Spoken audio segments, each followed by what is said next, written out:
Saudações, aqui professor Job. Hoje falaremos sobre imagem do crânio, onde nós faremos uma revisão da anatomia, bem como os principais métodos propedêuticos do sistema nervoso central. Então vamos lá. A escolha do método propedêutico para análise do sistema nervoso central sempre dependerá da doença e da faixa etária do seu paciente. Na dúvida de qual exame indicar, ou pesquise os guidelines da sociedade científica que mais agrada o seu curso científico, ou ainda siga os critérios de adequação da American College of Radiology. Podemos contar na propedêutica do crânio com a radiografia simples, com a tomografia computadorizada, ambas usando radiação ionizante, com a ressonância magnética, com ultrassonografia transfontanelar, com um Doppler dos vasos intracerebrais, bem como com um Doppler das artérias cerebrais e vertebrais. Errado. Que artérias cerebrais que nada? Artérias carótidas e vertebrais. Quanto à radiografia simples. Aqui temos o exemplo de uma radiografia simples de crânio, onde podemos observar a calota craniana composta por ossos que tem duas tábuas, uma externa e uma interna, onde nos chama a atenção nesses ossos as mastoides, que têm aereação de células em seu interior. Podemos observar a presença de seios nos ossos da face, sejam eles os frontais, os maxilares ou as células etimoidais, bem como o seio esfenoidal na base do crânio. Podemos observar também a presença da cela túrcica ou cela turca, onde está pousada a hipófise, bem como podemos observar os arcos zigomáticos, o osso etimoide com a placa cribiforme, o processo Christgale. Podemos observar ainda a marca de algumas circunvoluções cerebrais. Vejam que é perfeitamente normal nós vemos assim, algumas poucas circunvoluções. Vemos também o sinal de vasos contra as paredes ósseas, bem como a marca de algumas das suturas. Vejo aqui, vocês podem ver que aqui bem tênue nós temos nessa região suturas. Aqui nós temos suturas. E aqui onde eu vou passar o marcador amarelo são vasos, a marca de vasos sanguíneos.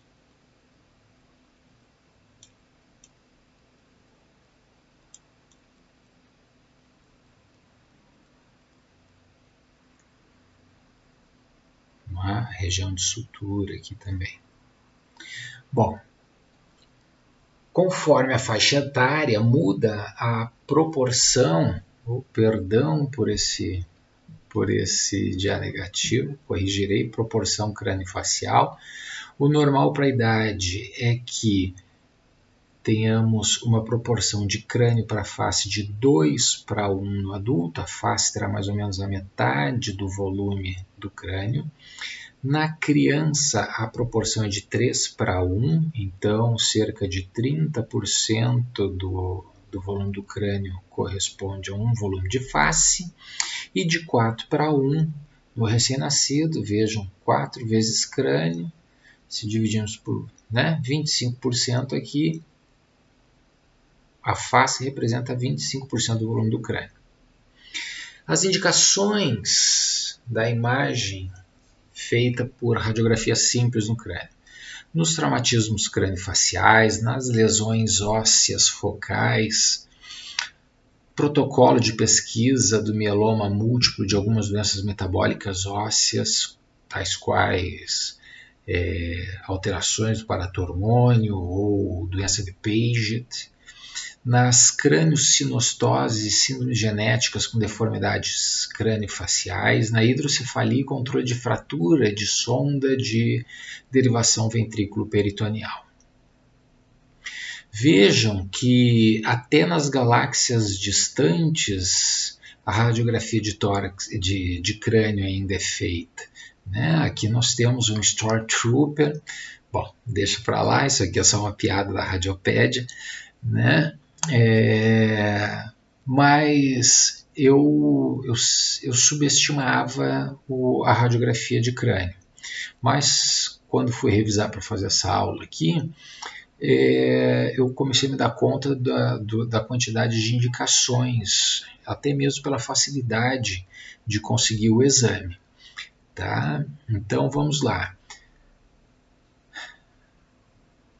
Analisaremos sempre comparando direita com esquerda. O que nós vemos na direita e que não vemos na esquerda? Vemos uma linha que não temos uma linha correspondente aqui, né? Aqui nós vemos outra linha, mas temos linha aqui também, então deve ser vaso sanguíneo. Mas essa linha aqui não tem uma correspondente do lado esquerdo. Além disso, nós temos também, embora esse não seja um exame para examinar seios da face, observamos que o seio maxilar esquerdo está completamente velado. Pode ser uma sinusite? Até pode, mas não esqueçam, tem fratura. Olhem só, essa linha de fratura segue, me parece que chega até na região de esfenoide, regiões mais posteriores. Buenas, quem garante que esse velamento de seio maxilar não é ou sangue ou líquor? Óbvio que esse paciente tem indicação de fazer uma tomografia de crânio, mas a avaliação inicial já nos abriu os olhos para inúmeros problemas que podem haver aqui. Podemos ter, olha só, vejam que é uma criança, temos ainda vários dentes ainda dentro da mandíbula, né? Sabemos que é uma criança. Vejam como está diminuído o eixo antero-posterior e vemos várias, vamos dizer assim, várias bolinhas pretas. Parece que martelaram por dentro, né? Toda vez que nós tivermos uma situação em que o parênquima cerebral continua crescendo e não acompanha o crescimento a calota craniana, as circunvoluções cerebrais farão marcas, né, na tábua interna deste crânio.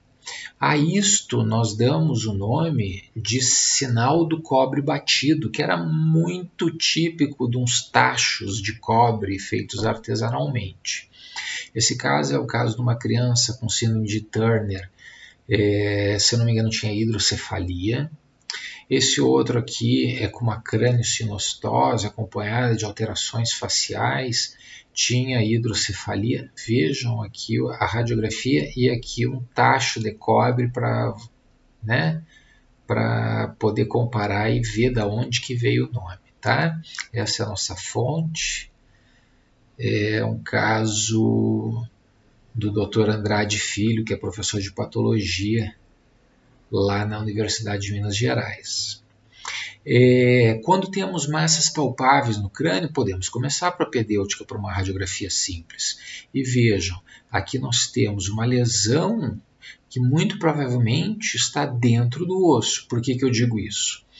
Porque ela escava o osso, ela destrói o osso, mas ao mesmo tempo o empurra para fora. Vejam aonde que está chegando a tábua externa, onde nós temos o osso, né?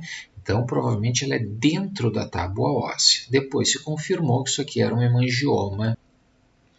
Esse outro aqui, vejam a densidade muito parecida com a densidade do osso, seguiu investigação depois, né? E me mostrou-se ser um osteoma. Quando nós temos lesões de osso, a tomografia passa a ser o próximo exame. Tá? Veja aqui outra indicação, o controle de um catéter de derivação ventrículo-peritoneal.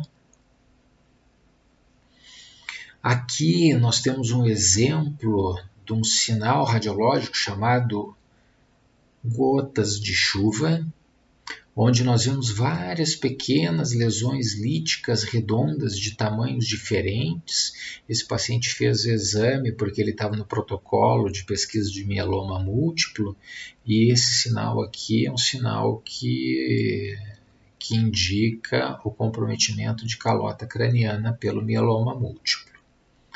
Esse outro paciente, observe a espessura dessa calota craniana, associada a várias lesões escleróticas que parecem fofas plumas de algodão. Este aqui é um sinal bastante comum na doença de Paget. Aqui nós vemos o que? Ou o que não vemos? Nós não vemos o dorso da célula túrcica, vemos apenas alguma coisa de cálcio aqui perdido no meio de uma hipodensidade.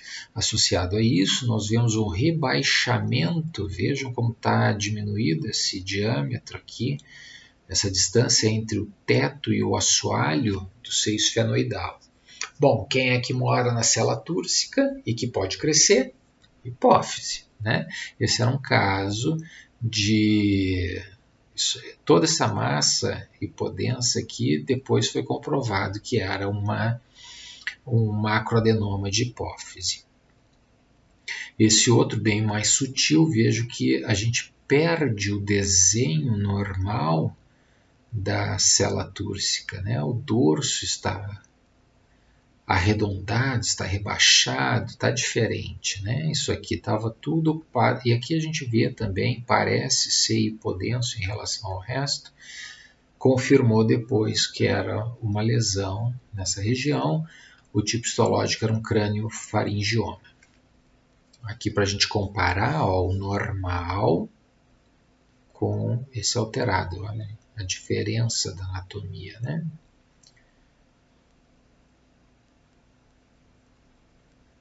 Olhem só a diferença deste para este. Bom, quanto à tomografia computadorizada, lembrar sempre do janelamento, né? Lembrar que dentro do janelamento a substância branca, como é mielina é gordura, será sempre menos densa que a substância cinzenta, onde nós temos muita célula. Então nós temos uma densidade maior. E ambas são menos densas que o sangue coagulado e, portanto, que é menos denso que o osso cortical. Devemos ter bastante critério na hora de avaliar sempre vendo a questão da idade do paciente. Comparem. Aqui onde eu circulei, mais jovem. Aqui, mais velho. Como é que eu sei que este é o mais velho? Porque temos uma acentuação das marcas dos sulcos cerebrais. Os sulcos estão ligeiramente mais alargados e o sistema ventricular está aumentado. Existe uma tendência natural à perda de volume cerebral com o passar dos anos. Não perdemos em inteligência e eficiência, a maioria de nós, né, tirando os casos de demência, a maioria de nós não perde eficiência porque treinou o cérebro durante tantos anos que acabou criando novas e mais eficientes sinapses neuronais. Revisando rapidamente a anatomia, nós podemos observar aqui a região do forame magno, tonsilas, porção mais inferior das tonsilas cerebelares, a transição bulbomedular e esses dois pontos hiperdensos se referem às artérias vertebrais. Podemos observar células mastoides, podemos observar a porção mais inferior das órbitas. Aqui já enxergamos o cristalino bilateralmente. Enxergamos um pouco melhor as tonsilas. Já estamos no bulbo. Podemos observar cisterna magna,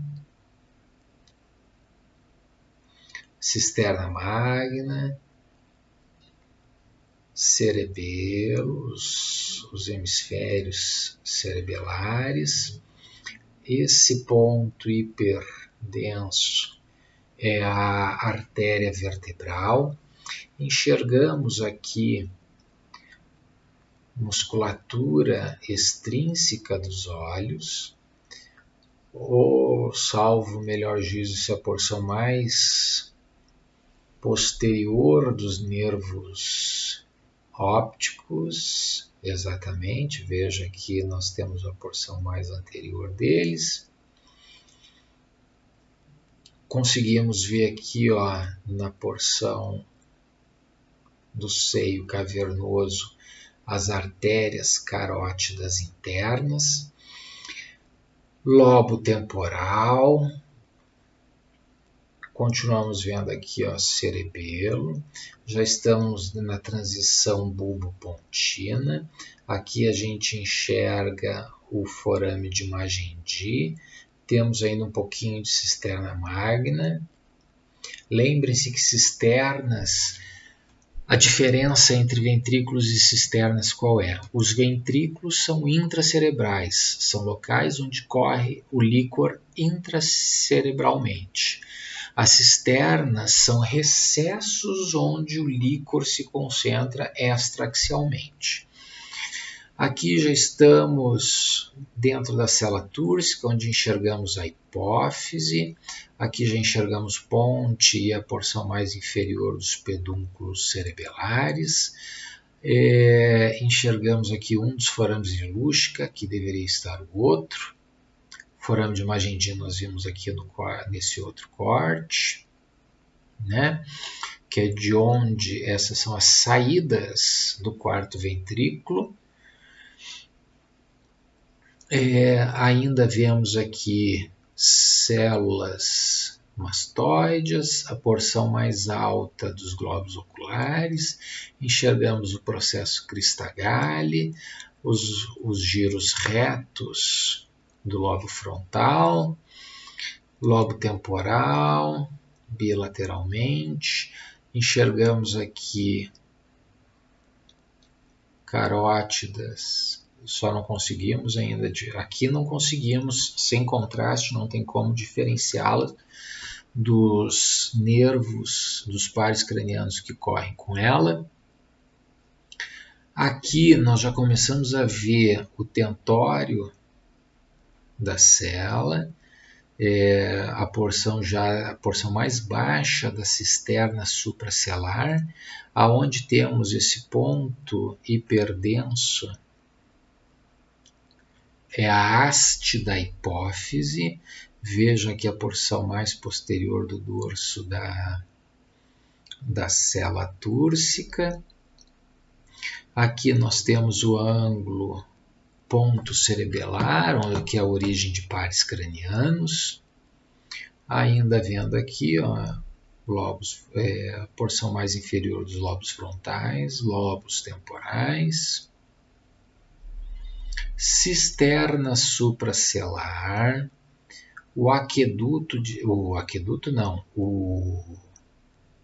a cisterna silviana. Aqui nós temos o quarto ventrículo, onde vemos a projeção do nódulo do cerebelo, que é normal, os pedúnculos cerebelares. Esse outro corte, um pouquinho mais alto, nós já enxergamos, isso aqui que é mais denso, são inserções do tentório do cerebelo, que é uma dobra de meninge que divide ali a fossa posterior do resto do crânio. Enxergamos cisterna supracelular, já enxergamos aqui a região da artéria cerebral média.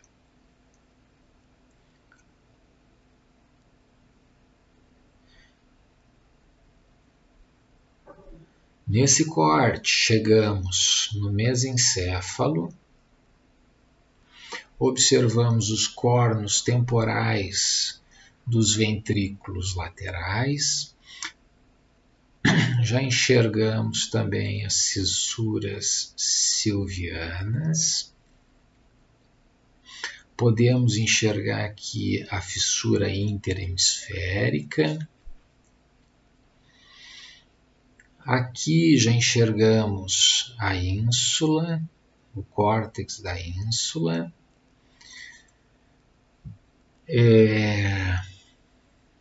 A cisterna quadrigeminal.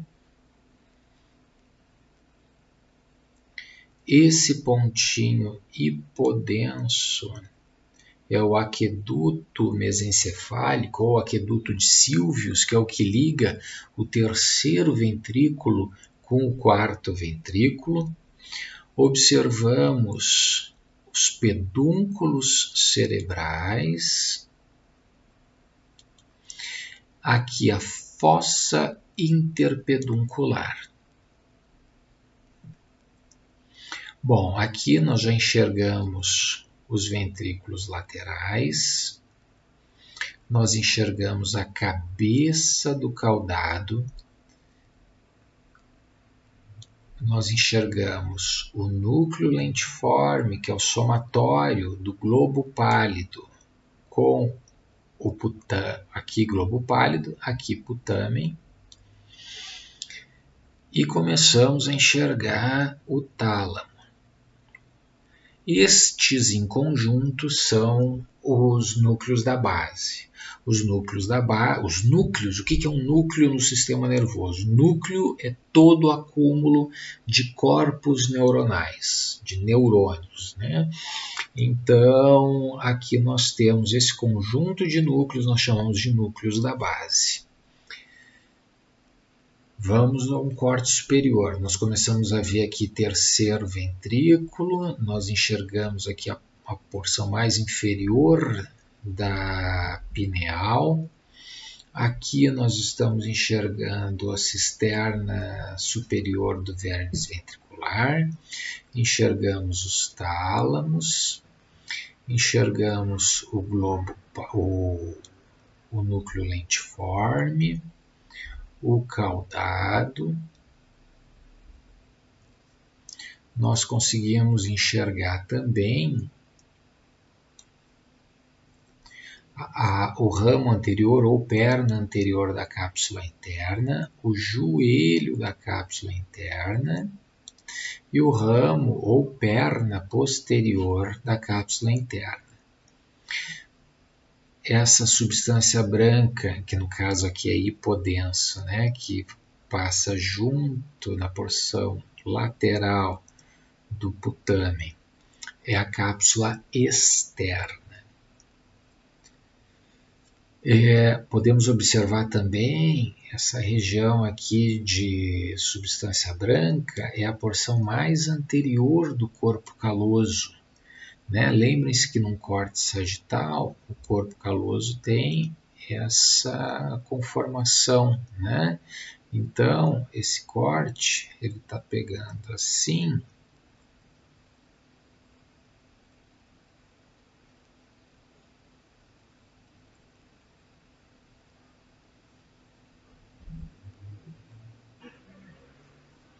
Então, esse corte está pegando. Aqui o corpo caloso numa visão sagital. Aqui é o corte, né? Então, essa região aqui é o que nós estamos vendo aqui, tá? Fissura interhemisférica. Corte mais alto a gente ainda enxerga, caudado, enxerga o tálamo. Veja aqui o tálamo. Veja o caudado. Aqui a cápsula interna, vemos alguma coisa de lentiforme. Aqui Vemos então ainda joelho do corpo caloso. Vemos ainda pineal, está bem calcificada a pineal. Calcificações na linha média em região de pineal são absolutamente normais. Nesse corte, continuamos vendo corpo caloso, fissura interhemisférica, ventrículos laterais. Aqui já a transição entre a cabeça e o corpo do núcleo caudado. Vemos ainda um pouquinho de tálamo. Já vemos a porção mais inferior dos cornos occipitais dos ventrículos laterais. Aqui bem mais evidente, né? O corno occipital.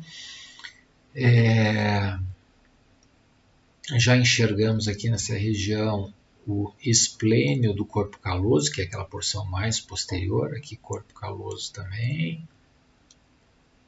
Lembre-se, né, que para ser escurinho, o corpo caloso tem o quê? Muita fibra de associação, né? Então, muita mielina. Ainda corpo caloso, corpo caloso. Aqui nós temos corpo do caudado, corpo do caudado. O septo pelúcido, septo pelúcido. O que é o septo pelúcido? É a divisão entre os dois hemisférios laterais. Num corte um pouquinho mais alto, vejo que aqui a gente consegue diferenciar bem. Ó. Subindo bem, nós enxergamos córtex. Se descer um pouquinho, a gente consegue enxergar aqui ó, a substância branca da parte do corpo caloso. Ok? Mais alto então, centro semioval, bilateralmente, núcleos, substância cinzenta, centros, substância branca. Ok? Num corte mais alto ainda, nós conseguimos ver bem o sulco central. Quem é o sulco central? Esse sulco aqui. Como é que eu sei que é esse sulco? Eu acompanho o giro frontal superior, a substância branca do giro frontal superior, via de regra, quando ela dá um stop, chega aqui, ó, deu um stop num sulco, esse sulco é o sulco central, ou de Rolando. Anterior a ele, giro pré-central, posterior a ele, giro pós-central. Lembrar ainda que, além da neuroanatomia, devemos entender o que são hiperdensidades, hipodensidades, reconhecer os sinais de edema cerebral e entender se uma lesão é intra ou extraaxial. Vamos às hiperdensidades. Observem essa região bem mais densa que a córtex. Vejam aqui a córtex, vamos comparar com o córtex normal. Hiperdensidade. Como é que eu tinha falado lá no início que se apresenta o sangue coagulado? Ele se apresenta mais denso que a substância cinzenta e muito menos denso que o osso. Veja que o osso é um branco brilhante. Aqui é um branco. Pois então, essa hiperdensidade aqui, ela vai nos definir num paciente que está vindo por conta de pacientes com déficit neurológico novo, de início agudo, são pacientes que até prova em contrário, são pacientes que estão em acidente vascular encefálico. Se nós temos uma hiperdensidade, essa hiperdensidade ou é sangue ou tumor. Certo? Tanto uma coisa quanto a outra poderá provocar edema. Edema é o quê? É líquido. Vejam, aqui é líquor, não é? A gente não sabe que nos sulcos tem líquor. O líquor, a cor do líquor qual é? Puxando para o preto.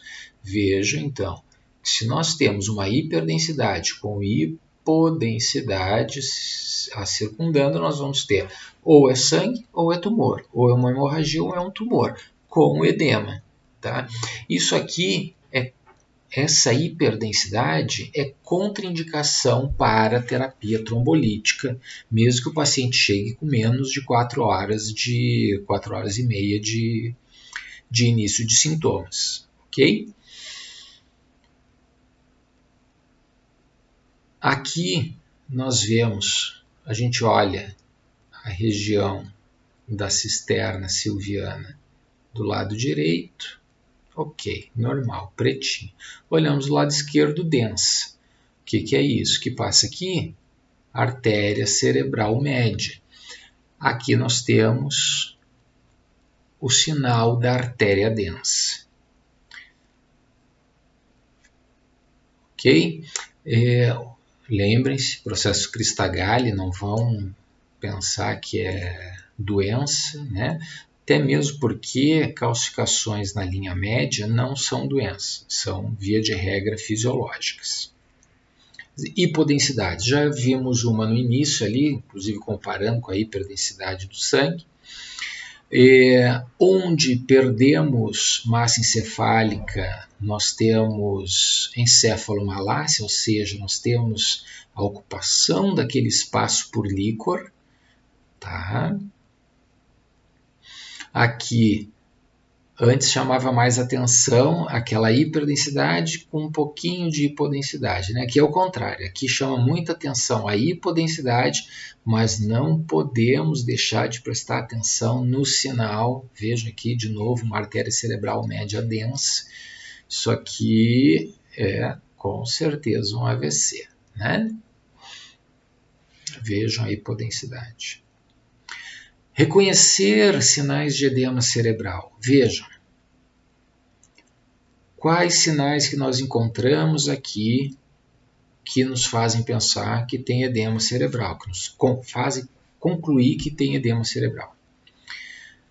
Praticamente não vemos sulcos do lado afetado. Vejam sulcos do lado não afetado. Então, apagamento de sulcos. Segunda coisa, quando edemacia o tecido, ele se expande, ele precisa ocupar espaço.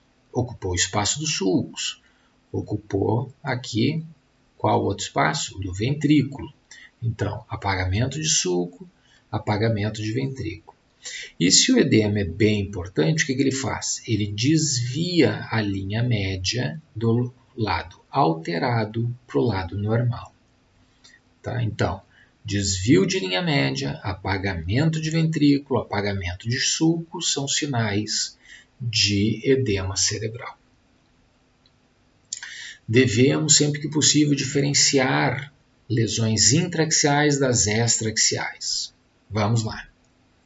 Facilmente identificável como intraaxial. Está dentro do parênquima, intraaxial. Fácil, né? Esse aqui. O que nós vemos? Vemos osso, vemos aqui uma fina membrana, ó, vejam. Aí temos aqui líquor e aqui temos córtex. Veja que a córtex aqui continua branquinha como do outro lado, só está empurrada. Então, essa condição aqui empurrou a córtex para esse lado.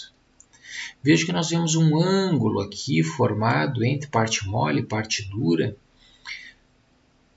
Isso aqui tudo são sinais de que algo se formou por fora da dura mater. E isso está empurrando o conteúdo todo para o outro lado. O que é isso aqui? Hematoma epidural. Do outro lado aqui, o que nós enxergamos? Enxergamos muito branco. Né? A gente não enxerga sulcos, vejo que sulcos, que normalmente se vê, a gente não vê. Tudo ocupado ainda por uma faixa de hiperdensidade. Vejo que regiões onde teriam líquor, regiões justapostas a cisternas, estão ocupadas por hiperdensidade. O que aconteceu? Teve um sangramento subaracnoideu e todos os espaços subaracnoideus foram ocupados. Então, ocupar a região de sulcos, região das cisternas, elas são ocupadas, o aspecto é típico de sangramento, de hemorragia subaracnoideia. Quanto à ressonância magnética, vamos fazer uma breve revisão do que realmente importa para nós generalistas. Vamos lá. Basicamente, nós devemos nos atentar para isso aqui, ó, que é o que mais nos importa para o dia a dia, para o paciente com AVC, né? Que vai nos importar isso aqui. T1, sequência que estuda o sistema nervoso e onde a água exibe hipossinal. T2, a água exibirá hipersinal. E no flare, apenas a água ligada a tecidos apresentar-se-á com hipersinal. Vamos aos exemplos. Onde tem água tem hipossinal. Vamos lá. Sulcos tem líquor. Líquor é água. Pretinho. Cisterna tem água. Tem líquor, né? Então, água, pretinho. Sistema ventricular, veja aqui os cornos occipitais, pretinhos. Ou seja, onde tem água tem hipossinal. Veja aqui, onde tem substância branca, temos hipersinal. Então, T1, gordura com hipersinal. Água com hipossinal. Bom, T2. Vejam, onde temos água, temos hipersinal. Então, suco tem líquor? Tem água? Sim, hipersinal. Cisterna tem líquor? Tem. Líquor é água, hipersinal. Sistema ventricular, idem. Bom, citoplasma dos corpos celulares, dos corpos neuronais, tem água? Tem. Citoplasma é água e hipersinal. Veja que a córtex tem hipersinal. Aonde está doente, que está inchado, que está edemaciado, tem água? Tem. Hipersinal. Ok? Vamos para o flare. Vejam que aqui eu não falei que a gordura tem hipossinal. Tá? O que nós temos é a impressão de que tem hipossinal, mas o sinal da gordura, na verdade, praticamente não muda. Tá? Aqui nós rebaixamos digitalmente o sinal da gordura para ficar mais evidente o sinal da água. Tá? Mas não há hipossinal da gordura. Aqui tem hipersinal de água. É isso que temos que guardar.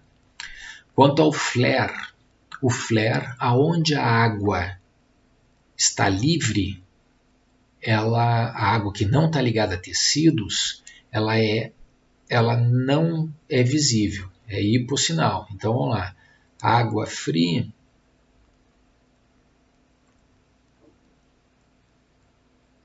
água livre, hipossinal. Então vamos lá, cisterna, água livre, sem sinal. Ventrículo, água livre, sem sinal. Sulco, água livre, sem sinal. Em compensação, a córtex, que tem água do citoplasma, mantém o sinal alto. Região de edema, aonde tem água ligada ao tecido, hipersinal. E como é que a gente vê que um flare é um flare e não uma tomografia computadorizada? Vamos às pistas. Vejam que numa tomografia computadorizada a gente vê bem brilhante quando é a janela de sistema nervoso central, de tecido, a gente vê bem brilhante o osso e a gente vê o sinal cinza da córtex, o preto dos sulcos e o nem tão preto assim da substância branca. Todavia, quando nós vamos para o flare, além da gente ver a substância cinzenta mais clara e a substância branca mais escura, nós vemos tábua interna preta, tábua externa preta, a gordurinha que existe entre as duas tábuas, interna e externa, acaba formando essa linha que circunda, né, toda a circunferência aqui. E essa região é a região das partes moles externas, né, da galha. Tá? Então, essa é a grande sacada para a gente dividir, é o pulo do gato, para a gente separar flare, que é ressonância magnética, de tomografia computadorizada, que é radiação ionizante. Tá? É o osso. O segredo está em olhar o osso. Se a gente consegue identificar que a tábua interna e a tábua externa são pretas, com uma linha de hipersinal no seu interior, e bem superficialmente a linha de hipersinal das partes moles, matamos a charada, que é um flare. Ok? Ultrassonografia transfontanelar, extremamente útil nos recém-nascidos, né? Que tem uma janela boa, porque além do osso ser pouco calcificado ainda, ele nos dá as janelas das fontanelas, onde podemos fazer belas imagens do sistema nervoso, vejo tanto no axial quanto no sagital. Olha só como está bonito esse corpo caloso, a gente enxerga bem o tronco cerebral, conseguimos ver a fossa posterior. Excelente, excelente exame. Podemos ver o sistema ventricular, vamos atrás de tumores, sinais de sangramento, né? Podemos fazer o Doppler da vascularização do sistema nervoso central. E por hoje era isso, pessoal.